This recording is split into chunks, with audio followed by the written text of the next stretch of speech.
Hello students, this is Tagore Bal Niketan Public School. Today we will study class 8, subject science chapter 11, force and pressure. In last lecture we have studied the topic force as well as types of force. तो उसमें हमने force और force के types, contact और non contact forces को पढ़ा था। Contact में फर्दर आगे टाइप थे जिनके बीच में कॉन्टैक्ट होता है, जैसे मसलर फोर्स, फ्रिक्शनल फोर्स। और नॉन कॉन्टैक्ट में हमने इलेक्ट्रोस्टैटिक, मैग्नेटिक फील्ड और नॉन कॉन्टैक्ट जो जिनमें कॉन्टैक्ट नहीं होता उन फोर्सेस को पढ़ा था। तो फर्दर आगे नेक्स्ट टॉपिक हमारा हो जाता है प्रेशर। तो प्रेशर को कैसे डिफाइन करते हैं, देखिए, force acting per unit area is called pressure। Pressure को हम P से डिनोट करते हैं और डेफिनेशन के अकॉर्डिंग क्या बनता है, force acting per unit area means force by area, force area. तो इसको अगर मैं डिनोट करूं इसकी नेमिंग में, तो P is equal to F by A. P हो जाता है F by A, force by area में एक पर्टिकुलर फोर्स कितने एरिया पे लग रही है। मैं जैसे आपको बताता हूँ, ये मेरा थंब है और मैं थंब से इस पॉइंट पे ऐसे फोर्स लगाता हूँ, ऐसे फोर्स लगाते हैं। तो जहां पे मेरा थंब था यहाँ पे फोर्स लगी, ऐसे करके। तो ये फोर्स लगी और ये एरिया कितना है, तो इस एरिया पे पर्टिकुलर प्रेशर कितना लगेगा उसको हम निकालेंगे, जितनी फोर्स लगी वो, और बाय में एरिया कितना है वो। तो एरिया हमें कई बार गिवन होगा, कई बार हमें निकालना पड़ेगा। फोर्स हमें गिवन होगी या कई बार हमें प्रेशर गिवन होगा, न्यूमेरिकल आते हैं इस पे, ठीक है। अच्छा, अगर इसकी यूनिट की बात करें तो प्रेशर की ऐसा यूनिट होती है पास्कल।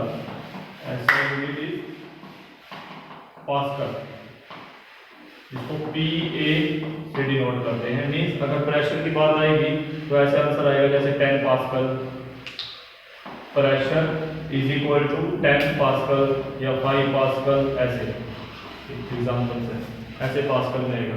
अगर हम फोर्स की यूनिट देखें, अगर यहां से मैं लिखूं P is equal to F by A, तो प्रेशर को अगर 1 पास्कल बोला जाए, ये 1 पास्कल कब होगा, अगर फोर्स जो हो वो 1 न्यूटन की हो, क्योंकि फोर्स की न्यूटन होती है और एरिया की ऐसा यूनिट होती है वो स्क्वायर मीटर होती है। तो 1 न्यूटन बाय 1 स्क्वायर मीटर, तो 1 पास्कल की वैल्यू आ जाती है 1 न्यूटन पर स्क्वायर मीटर, पर मतलब नीचे। तो पास्कल जो है एक्चुअल में वो न्यूटन पर स्क्वायर मीटर के इक्वल होता है। तो अगर हमें डेफिनेशन पूछी जाए 1 पास्कल की, तो 1 pascal is that pressure when 1 newton force is applied on a unit area. Unit मतलब 1 स्क्वायर मीटर का एरिया। When a force of 1 newton is applied on unit area, then the pressure is said to be on that point is 1 pascal. उस point पे pressure कितना हो जाएगा, 1 pascal. तो ये प्रेशर को डिफाइन करने का तरीका है। अब हम प्रेशर की कुछ एप्लीकेशंस देखते हैं। मैं यूनिट लिख देता हूं,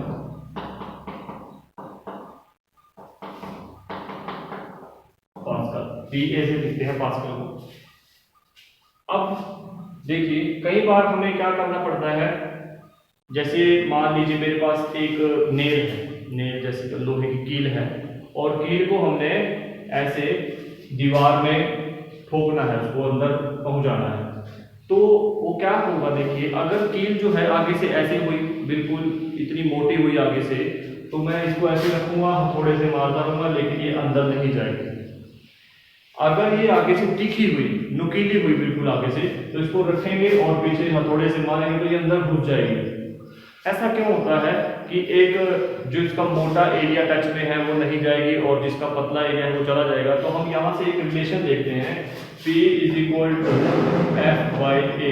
ये क्या शो करता है कि एक्चुअल में प्रेशर और एरिया जो है वो इनवर्स होते हैं एक दूसरे के। Pressure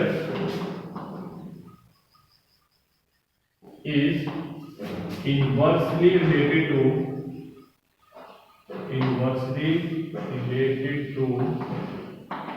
area. इसका मीनिंग क्या है कि अगर एरिया कम है, अगर एरिया कम है तो प्रेशर ज्यादा होगा, अगर एरिया कम है तो प्रेशर ज्यादा होगा। या फिर इसका उल्टा कर दो कि अगर एरिया ज्यादा है तो प्रेशर क्या हो जाएगा, कम। दोनों एक दूसरे के इनवर्स हैं, इनवर्सली रिलेटेड है एरिया से। दूसरी तरफ अगर प्रेशर का फोर्स के साथ कंपैरिजन किया जाए तो प्रेशर और फोर्स जो है एक दूसरे पे डायरेक्ट डिपेंड करती है। डायरेक्ट डिपेंड का मतलब अगर प्रेशर बढ़ेगा तो फोर्स भी बढ़ेगी, या फिर हम ऐसे कह सकते हैं कि अगर फोर्स बढ़ती है तो प्रेशर बढ़ेगा, या फिर अगर फोर्स कम होती है तो प्रेशर भी कम होगा। ये डायरेक्ट डिपेंडेंस होती है कि फोर्स बढ़ेगी तो प्रेशर भी बढ़ेगा, फोर्स कम होगी तो प्रेशर भी कम होगा।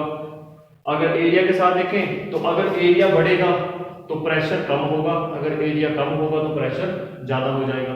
ये ऐसे रिलेशन हो जाता है इनमें। अब इसके कुछ एप्लीकेशन चेक करते हैं, देखिए।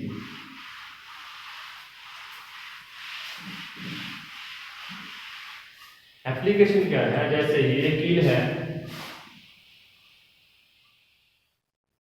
एक लोहे की कील है मेरे पास, ठीक है, नेल बोलते हैं इसको, कुछ ही शेप में, या किसी नुकीली है, बड़ी बहुत नुकीली है। और दूसरी कील को अगर हम देखें इसके कंपैरिजन में, उसको थोड़ा मैं यहाँ से मोटा कर देता हूँ ऐसे, ये भी। तो हम क्या करते हैं, हथौड़े से, हैमर से इनके ऊपर बराबर फोर्स अप्लाई करते हैं। अगर यहाँ पे F फोर्स अप्लाई हो रही है तो यहाँ पे भी F फोर्स अप्लाई करते हैं। तो सोच के बताइए कि जल्दी जो है दीवार में कौन सी नेल घुस जाएगी, ये वाली या ये वाली। सिंपल सी बात है, जिसका एंड आगे से बहुत तीखा है वो घुस जाएगी। बट इसके पीछे मैकेनिज्म क्या है, मैकेनिज्म यही है कि फोर्स तो देखिए बराबर है, मीन्स हम फोर्स तो बराबर लगा रहे हैं, बट इसका जो दीवार के साथ, ये दीवार है मान लीजिए, दीवार के साथ जो एरिया है कॉन्टैक्ट का वो कितना है, सिर्फ एक पॉइंट का एरिया है। वेयर अगर दीवार के साथ इसका एरिया देखें अटैच, तो कितना बनता है, लगभग इतना एरिया बनता है। तो एरिया ज्यादा अगर हो जाए तो प्रेशर क्या होगा, कम। ये भी हमने पढ़ा कि एरिया ज्यादा हो गया तो प्रेशर कम लगेगा, अगर एरिया कम है तो प्रेशर ज्यादा लगेगा, बिकॉज फोर्स जो है वो सेम है, कांस्टेंट है। तो सिमिलरली यहाँ पे क्या है, देखिए फोर्स तो है सेम बट एरिया एक का ज्यादा है एक का कम है। वो भी मैं आपको एग्जांपल से बताता हूँ। देखिए मान लीजिए फोर्स जो है वो 10 न्यूटन की है, 10 न्यूटन की, और एरिया जो है वो 1 स्क्वायर मीटर का है। इसका एग्जांपल ले लेते हैं ऐसे। तो कट के कितना आ जाएगा, 10 से 1 कटेगा 10 ही आएगा, तो 10 पास्कल का प्रेशर आ जाएगा। अगर फोर्स सेम है बट एरिया बढ़ जाता है, एरिया में कितना कर लेता हूँ, अब 2 कर लेता हूँ, 2 स्क्वायर मीटर, तो कितना आएगा 5 पास्कल। तो प्रेशर कितना लग रहा है, कम। मतलब एरिया अगर ज्यादा होगा तो प्रेशर क्या लगेगा, कम लगेगा, अगर एरिया कम होगा तो प्रेशर ज्यादा लगेगा। तो इसलिए ये नेल जो है दीवार में घुस जाएगी और ये नहीं घुसेगी। अगर इसको भी आपने अंदर घुसाना है तो आपको फोर्स जो है वो बहुत ज्यादा करनी पड़ेगी, डबल करनी पड़ जाएगी। मीन्स 10 की जगह यहाँ पे 20 करो, तब जाके कट के कितना आएगा, 10 आएगा, तब इसके बराबर प्रेशर लगेगा। मीन्स हमको फोर्स डबल करनी पड़ जाएगी इस एरिया के लिए, फोर्स डबल करनी पड़ेगी, तब जाके प्रेशर बराबर लगेंगे। अगर फोर्स एक जैसी है तब ये पहले जाएगी दीवार के अंदर, ये नहीं जाएगी। ऐसे ही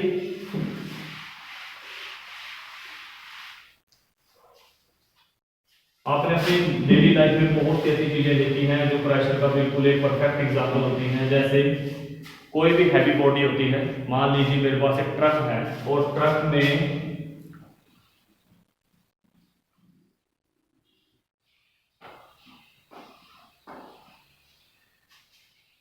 ये ट्रक है, देखिए, ठीक है।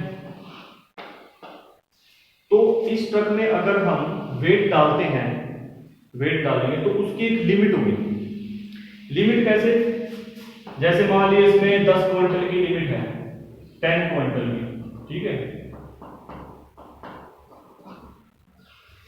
10 क्विंटल की इसमें लिमिट है। तो इसके टायर जो हैं, इसके कितने टायर हैं, लेट करते हैं कि इसके 2 पीछे हैं टायर, 2 इसके फ्रंट में है, 4 टायर्स के एरिया है कॉन्टैक्ट में है, मतलब के अर्थ के साथ कॉन्टैक्ट में है। 2 टायर यहाँ पे हैं, एक इधर एक उसके दूसरी साइड वाला, ठीक है। 2 टायर्स यहाँ पे है और 2 यहाँ पे है।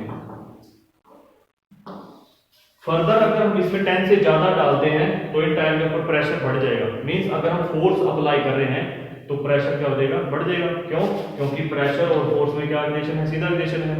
तो ज्यादा प्रेशर पड़ने से ये टायर क्या हो जाएंगे, फट जाएंगे अगर हम इसका वेट जो है एक्सेस कर देंगे, बहुत ज्यादा कर देंगे। बट अगर हम इसका वेट बढ़ाना चाहते हैं तो हमें नंबर ऑफ टायर्स भी बढ़ाने पड़ेंगे। मींस हमें इसका एरिया बढ़ाना पड़ेगा, क्योंकि इसका एरिया जो है, अगर देखें एक टायर का एरिया ये रहा, मान लीजिए ये वाला, दूसरे टायर का एरिया इतना है नीचे से जो अर्थ के साथ कॉन्टेक्ट में है, ऐसे ही दो फ्रंट वाले टायर,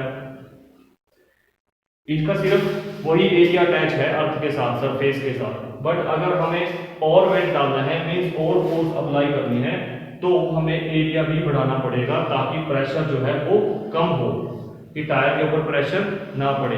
तो नंबर ऑफ टायर्स जो है वो बढ़ाने पड़ेंगे। मींस इसमें 6 टायर, 8 टायर या 10 टायर लगाने पड़ेंगे। उसके लिए हम बड़ा ट्रक इसीलिए लेते हैं कि उसमें ज़्यादा वजन आ सकता है। ठीक है, ये डेली लाइफ का एग्जाम्पल है। ऐसे ही मैं एक और एग्जाम्पल देता हूँ आपको। आपने बड़े अच्छे से पढ़ा होगा कि रेत में अगर हम डेजर्ट की बात करें, रेगिस्तान की बात करें, तो उसमें केमल जो है वो बड़े अच्छे से चलते हैं, उसमें केमल बड़े अच्छे से चलते हैं। वेयरएज हॉर्सेस जो है उसमें नहीं चल पाते, रेत में नहीं चल पाते। ऐसे क्यों होता है? जबकि केमल का जो भार है वो हॉर्स से ज्यादा है, वो बड़ा भी होता है, बट रेत में ये धंसते नहीं हैं और ये धंस जाते हैं। ऐसे क्यों?